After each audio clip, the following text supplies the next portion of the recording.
Hello all, welcome to my channel. ఈరోజు మనం Chinese స్టైల్లో నూడిల్స్ ఎలా చేయాలో చూద్దామా? దీనికోసం ముందుగా స్టవ్ పైన ఒక బౌల్ పెట్టుకొని అందులో నీళ్ళు పోసుకొని 1 table spoon oil, 1/2 table spoon salt వేసుకొని నీళ్ళని బాగా మరగనివ్వాలి.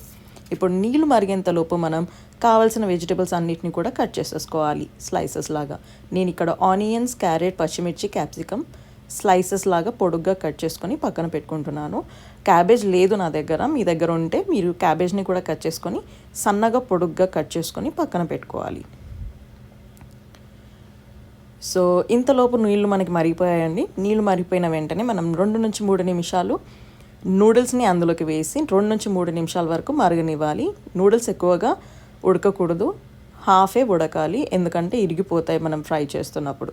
సో నూడిల్స్ అయిపోయిన తర్వాత తీసుకొని బౌల్లోకి ట్రాన్స్ఫర్ చేసుకున్న తర్వాత స్టవ్ పైన ఒక కడాయి పెట్టుకొని నూనె వేసుకొని, నూనె వేడిన తర్వాత మనం కట్ చేసి పెట్టుకున్న వెజిటబుల్స్ అన్నీ వేసేసుకొని 2 నిమిషాలు హై ఫ్లేమ్లో ఫ్రై చేసుకున్న తర్వాత ఉడికించిన నూడిల్స్ని కూడా తీసుకొని అందులో వేసేసుకొని ఉప్పు, కారం, soya sauce, tomato ketchup, tasting salt, vinegar అన్నీ కొద్ది కొద్దిగా వేసేసుకొని 2 నిమిషాలు కలుపుతో ఫ్రై చేసుకోవాలి.